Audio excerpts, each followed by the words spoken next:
Mirasee.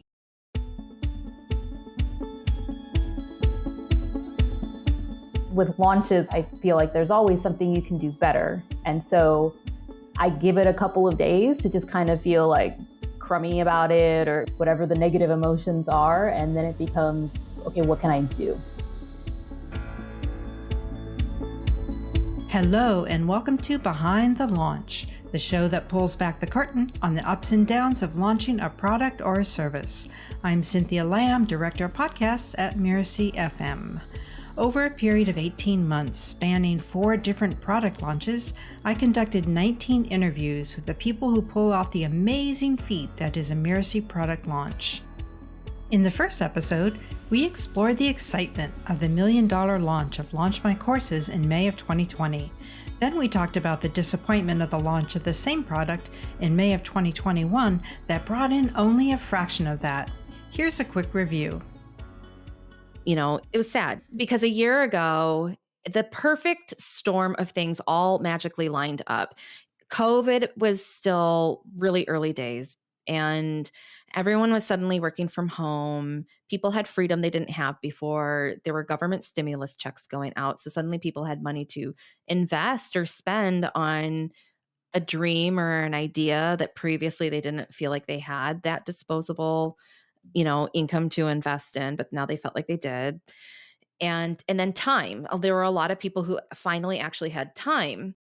So fast forward to May 2021, and then the launch did not turn out with those numbers. That was Mary Williams, then Director of Education. When you're faced with a launch that doesn't meet your expectations, of course you're going to be disappointed. Here's Bhumi Pathak, COO of Mirasee. If it was a very good launch, then you're like, whoa, that worked really well. I wonder what resonated. What are my hypotheses around what, was it that made this launch super successful? On the heels of a disappointing launch would be, oh, this sucks. This is really discouraging. Like sometimes I see our students who are launching and the launch doesn't go as planned, and then it takes them a very long time to kind of get over it and put themselves out again. In other words, we tend to ruminate in our disappointment a bit too long. Here's Daniele, CEO of Mirasee. Well, what you want to make sure you don't do is start spinning out, right? You don't want to start doubting everything that you think is true. You don't want to be like, oh, well, maybe I just don't know how to do this. The reality is that, it's a high stakes, challenging thing. And, again, nobody's going to bat 1,000. Here's Joey Gorgie, Director of Operations at the time. In the launch world, this is why having your business centered on a launch model is risky, is because when you expect really great results and you're doing something twice a year and all your revenue's coming from it, that's where it becomes very stressful and a very risky business model. Okay, don't spin out. Be realistic about the risk, but then what do you do? Ideally, like Copy Chief April Jimenez said at the top of the show, you regroup. But what does that look like Mirasee-style? Here's a nice reframe from Danny. Remember how in the beginning of episode 1 he said he was pretty disappointed, and you could really hear that emotion in his voice? Well, here's his perspective from later in that same interview. If I were kind of trying to pre-script a show like this, it would come out best from, a devastating failure that I was completely miserable about, which I'm not. So it doesn't make for the best arc of a story. I feel like, if I was more upset, it might make for better audio. But I'm genuinely not. In other words, over the course of our conversation, Danny became more optimistic. It was really amazing to witness, actually. He reframed the experience as we spoke. This kind of positivity is rife at Mirasee, and it enables team members to pivot pretty quickly. An important part of that ability to pivot is a concept you hear often at Mirasee. The thing is, when you approach a launch, a campaign, a project, you're making a whole bunch of decisions, right? We're going to focus on this content and not that. We're going to offer it at this price point and not that other one. We're going to include this next offer, but not the other thing that we could have offered, right? There are a lot of these decisions. And what we often forget is that decisions are probabilistic, right? Actions are binary, decisions are binary, but certainty is not.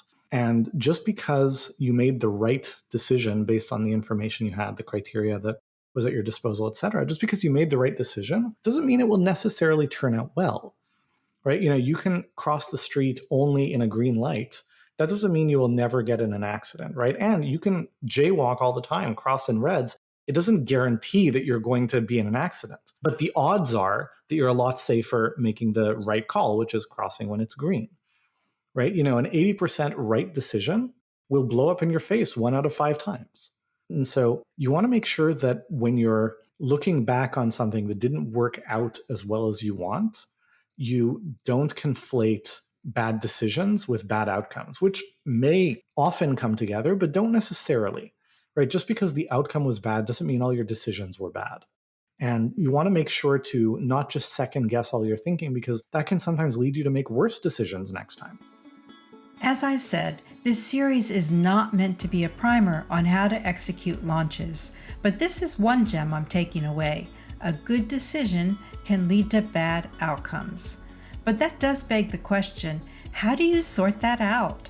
Here's Danny again. I would recommend most entrepreneurs follow my example. The next thing I did wasn't do another launch. The next thing I did after a disappointing launch was really try to dig into and understand, where did I miss the mark? I thought this would happen. Something else happened. Which assumptions did I make that are incorrect? You always want to sort of get your bearings back of where you are. And so you're always curious, like, what happened? Why did this not happen the way that we thought it would? And so my first step is always to just dig into an analysis, like whatever numbers I can find, whatever hypotheses I can test, whatever correlations I can draw. I just dive into what are the possible reasons that things didn't work out how we thought? What assumptions did we not validate that we should now validate? We've seen this over and over where, we have an event launch, whatever, that goes either very well or very poorly. And we debrief our hypotheses. Here's what I think happened. Here's what I think is responsible for the stellar or disappointing results. But then we go back to the data, and sometimes we run experiments.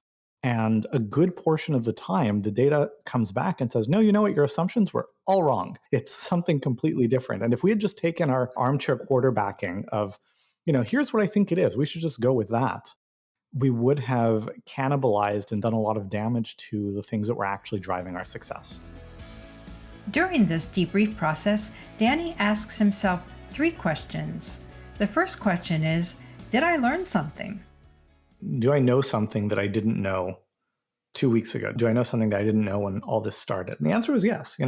In this case, the launch didn't perform the way we want because we had made assumptions about the market, about what the market was looking for, that turned out to just be mistaken, right? We were making bad assumptions, and there was really no way for us to know that without testing. So, we learned a lot.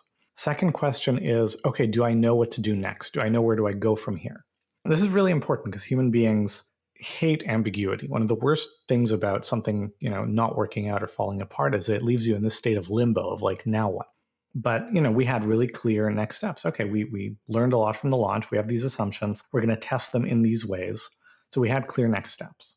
And then the third question is, okay, things didn't work out the way you want. What kind of damage control do you need to do? And, even days away from the end of the launch, we saw kind of the direction this was pointing, and we looked at the financial projections and what do we have to do? And we're like, okay, this is not ideal, but, business has been good for a while. We had some money in the bank. We had some reserves of resources we could call on. And so the impact wasn't going to be that dramatic, which is not to say it's ever fun when you come in $500,000 short of where you hoped you'd be, but we were okay, at least for the short term. Notice that he said, try to figure out what went wrong. Test your assumptions. He didn't say, lay blame. He did not say, figure out who screwed up. And that's part of, I think, the leadership. Danny didn't put the blame on any one person, whether or not and the truth is, I don't think he feels it was any one person's fault.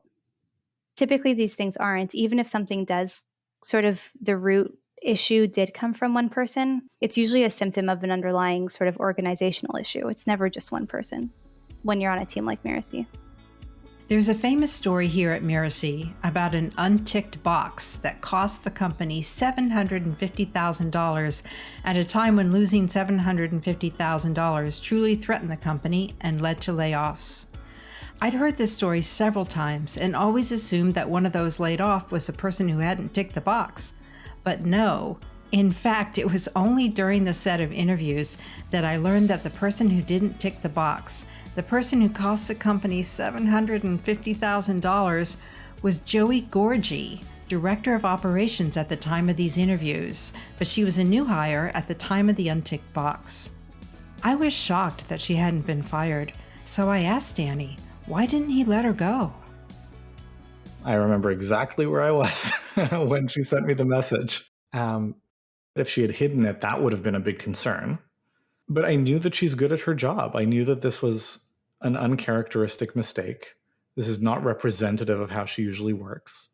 No, I never even considered firing her. When you're gearing up for what is about to be one of the most challenging couple of years that you're going to go through in business, you want your best people with you, right? And I knew that she was one of those, regardless of the fact that she'd made a mistake.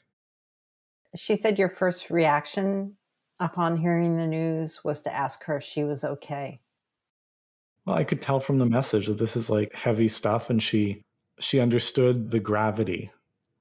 So it's not like, sometimes you're like, you did what? Do you realize the impact of that? I knew that she realized the impact. It was very obvious. One of our values is recognizing that we're all people first. From a very cold-blooded, hard-nosed business thing, nobody's going to perform well when they're stressed and scared and frustrated and feel guilty, right? But, it's not just a hard-nosed business thing. It's like, we're all people first. So let's start with that.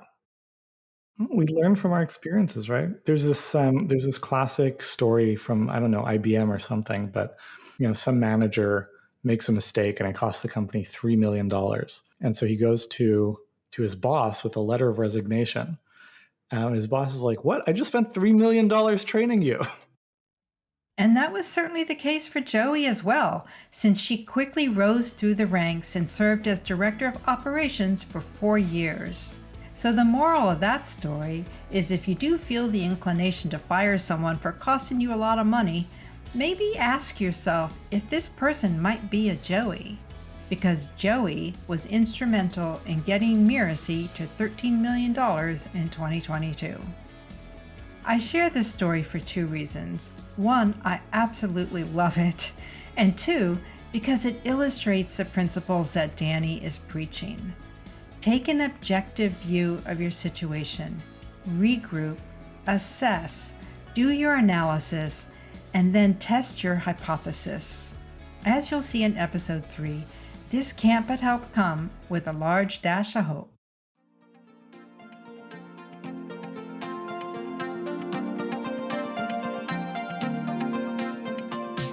I'm Cynthia Lamb, and you've been listening to Behind the Launch. Behind the Launch is part of the Mirasee FM podcast network, which also includes such shows as Course Lab and Making It. I wrote and produced this episode. Geoff Govertsen was my right-hand guy, creating order out of the 19 interviews. Danny Eni is our executive producer. To make sure you don't miss great episodes coming up on Behind the Launch, follow us on Apple Podcasts, Spotify, or wherever you're listening right now. And if you like the show, it'd be really great if you left us a starred review. It is the best way to help us get these ideas out there to more people. Thank you.